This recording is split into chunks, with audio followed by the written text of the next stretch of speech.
आइए, तो type of the silk हम लोग पढ़ेंगे। The different type of the silk मैंने जैसा आपकी बताया है कि Tasar silk, Muga silk, Kosar silk, these are the different type of the silk और they produced by the different type of the silk moth. अब आगे हम लोग समझेंगे सेरीकल्चर। इसकी कल्चर के विषय में मैं बता रहा था आप लोगों को कि सेरीकल्चर आखिर है क्या।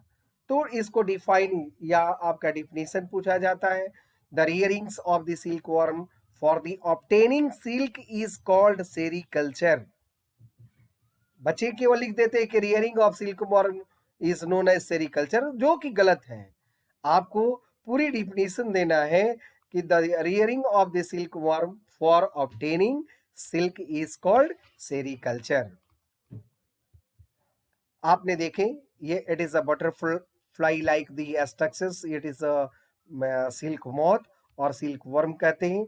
ये मेल है और सेकेंड साइड में आपका फीमेल्स, जो वीडियोस के माध्यम से आप देख रहे हैं।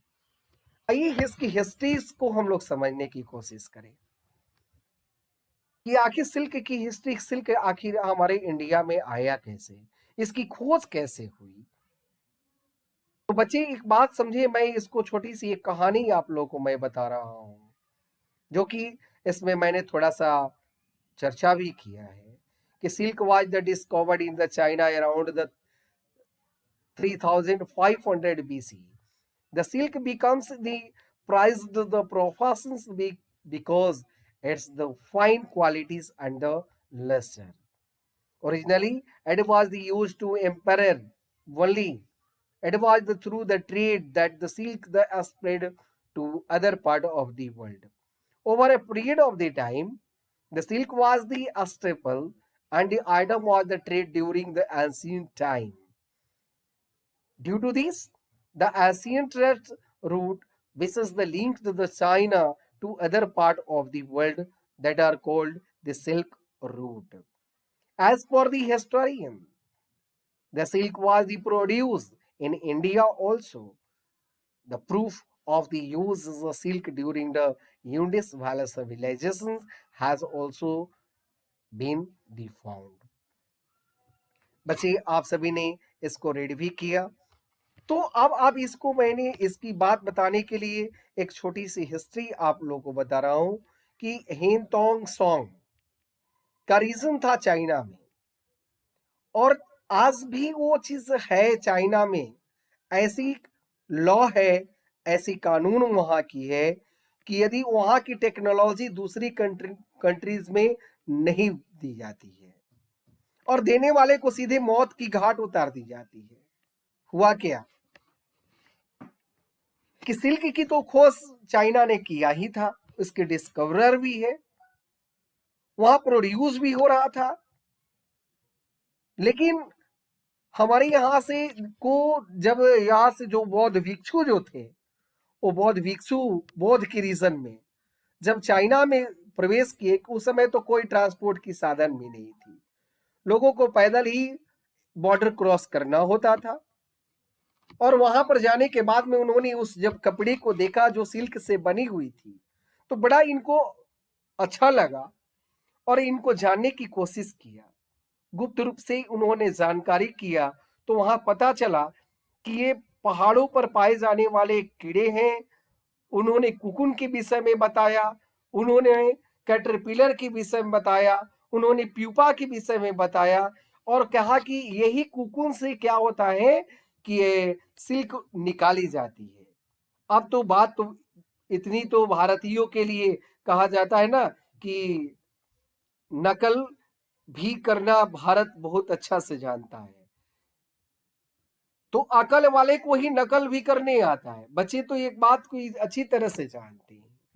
वो उस रीजन से वहां से लौटे, तो उन्होंने पहाड़ों पर घूमते घूमते उस चीज को देखने की, क्योंकि उनके दिमाग में एक ही कल्पना दौड़ रहा था कि कैसे मैं सिल्क वर्म को देखूं, कैसे कैटरपिलर को देखूं, कैसे प्यूपा को मैं पहचानूंगा। तो उन्होंने एक डायग्राम अपनी माइंड में सेटअप किया था और उसी चीज को पाने के लिए उन्होंने पहाड़ों पर वो प्लेटू रीजन पे उन्होंने बार बार देखने की कोशिश की। आखिर अंतोगत्वा उन्होंने पाया भी। और इंडिया आकर के इन्होंने सारी घटना को जब बताया कि कैसे वीविंग वगैरह होती है, कैसे इसकी प्रोसेसिंग होती है, तो इंडिया भी उसी समय से वो सिल्क को जाना। आज भारत जो है, आप लोग को जान करके खुशी होगी कि पहले नंबर 1 प्रोड्यूसिंग कंट्री, सिल्क को प्रोड्यूस करने वाला कंट्री चाइना था। भारत जो था सेकंड प्रोड्यूसिंग कंट्री था। लेकिन आज हमारी सफल प्रयास के कारण भारत जो है, ये जान के आपको खुशी होगी, ये नंबर 1 आज के डेट में बन चुका है। बच्चे, सिल्क की आपने हिस्ट्री को समझा है, आपने इसको पढ़ा और वीडियोस को भी देखा है।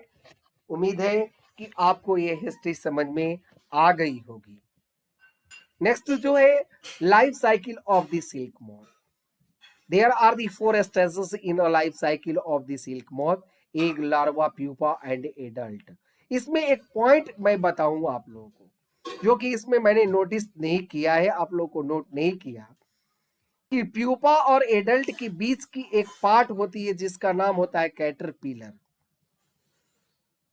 एग, लार्वा, प्यूपा, और प्यूपा के बाद में कैटरपिलर की एक स्टेज होती है, जो एज लाइक हम लोग एडल्ट में भी उसको कहते हैं। जो क्या होता है कि वो काफी मात्रा में, मतलब मोर एंड मोर अमाउंट में वो फीडिंग करता है। आइए हम लोग इसको समझेंगे। कहता है कि female silk moth lay eggs after about the 14 days the eggs are the hatches into larva. It is the called the caterpillar. आ गया caterpillar. The groin into the pupa, और फिर से वो ग्रोथ कर जाता है प्यूपा में। It is the secrete the fibres made of the protein and the weaves the fibre around its the completely. और जो प्रोटीन जो सेक्रेट करता है वो एक्चुअली लिक्विड फॉर्म में होता है, और जैसे ही वो एयर के कांटेक्ट में आता है वो सॉलिडिफाई कर जाता है। दैट मीन्स भी वो फाइब्रिक रूप में आ जाते हैं।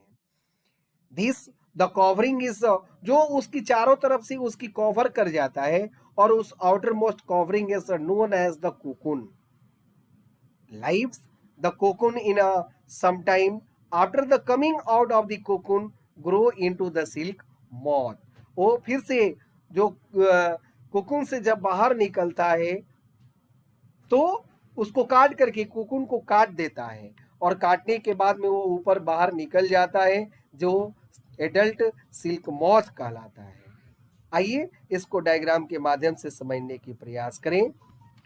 Adult silk moth the layings of the thousand of the eggs on mulberry leaves। आपने इस एग को देख भी रहे हैं। ये जैसे ग्रोथ करता है तो इसे छोटे छोटे कैटरपिलर प्यूपा ये इसमें निकलते हैं। There is a growth into a pupa. क्यों? क्योंकि ये सेक्रेट करना शुरू कर देते हैं वो प्रोटीनस स्ट्रक्चर, और जो एयर के कंटेक्ट में आता है तो अपने चारों तरफ वो पूरी तरह से वो फाइब्रिक क्या होता है कि उसके साथ में कलेक्ट हो जाते हैं और वो हार्ड स्ट्रक्चर बन जाते हैं। That is known as the cocoon. Cocoon के अंदर, इसी के अंदर जो कैटरपिलर है ये ग्रोथ करता है। इसकी बॉडीज में हर एक जो लेग्स निकल आते हैं, उसके विंग्स आ जाते हैं, उसके ऊपर में फ्लेयर्स तैयार हो जाते हैं जिसको एंटीना कहा जाता है। और इस तरह से ग्रोथ करने के बाद में इसको कटिंग कर देते हैं कोकुन को, और कोकुन से कटिंग करने के बाद में ये एडल्ट सिल्क मॉथ फिर से ऊपर की ओर उड़ जाते हैं। उम्मीद है ये आप डायग्राम अपनी बुक्स को छोड़ देंगे, बच्चे ध्यान देंगे। बुक में भी डायग्राम बना हुआ है, लेकिन आप वीडियोस को रोक करके आप इस डायग्राम को अपनी कॉपी में जरूर बनाएंगे, क्योंकि it is a very important. ये कुछ एक्स्ट्रा टाइप का दिया हुआ है, थोड़ी अच्छी क्वालिटीज में है, तो आप इसे जरूर अपने ऑब्जर्व करेंगे, समझेंगे, और इस ड्राइंग को अपनी कॉपी में भी बनाएंगे, हमें दिखाएंगे। मलबरी ट्रीज, आप देखें मलबरीज का नाम होता है क्या चीज, हम लोग जाने, हिंदी इसका नाम जान जाए, इसको सहतूत कहते हैं। कहीं भोजपुर वाले रहने वाले इसको तूत भी कहते हैं। तोंद नहीं, तोंत। और हम लोग अब आज से जानेंगे इसका नाम मालबरी प्लांट है। तो मालबरी की लीव्स आप देख रहे हैं, इस पर लगा हुआ फ्रूट्स है, इसी का नाम जो है ये क्या है, तूत कहते हैं, कहीं कहीं सहतूत कहा जाता है। ओके, उम्मीद है कि बच्चों को समझ में आ रहा होगा। Next, the processing of the silk. The process of the obtaining silk from the silk moth involve rearing of the silk worm, reeling and dyeing. कहते हैं कि इसमें भी प्रोसेसिंग की जाती है। क्यों? क्योंकि जब प्रोसेसिंग होगा तो आपको डिफरेंस अपने मन के हिसाब से इसको कलरिंग की कर सकते हैं, इसको रीलिंग होगा, और देन आप स्पिनिंग एंड वीविंग करके नए क्लॉथ की निर्माण कर सकते हैं और करते हैं हम लोग। तो ये सारी काम जो होता है मैनुअली ना हो करके आज के डेट में इसे फैक्ट्रीज में तैयार की जाती है। Processing of the silk moth, आप देख रहे हैं कि सिल्क की प्रोसेसिंग, यहाँ लेइंग वगैरह हो गया, इसकी मैंने आपको लाइफ साइकिल में बताया था। जैसे ये सिल्क निकल गई, इसकी थ्रेड तैयार की जाती है, स्पाइनिंग किया गया, और उसके बाद weaving and then the cloth are the prepared. आप इसमें देख रहे हैं rearing of the silkworm, it is known as the sericulture। कहता है कि the female silk moth lays the eggs, eggs are the stored oven over the clean cloth and paper strip, the eggs are the one to the suitable temperature. कहते हैं जब artificially हम लोग इसको तैयार जब करेंगे तो इसको इस तरह से तैयार किया जाता है। The eggs are the hatches into the larvae, into the it is known as the caterpillar or silkworm. The silkworm are the kept into the bamboo trees and feeds the mulberries leaf and grow in size.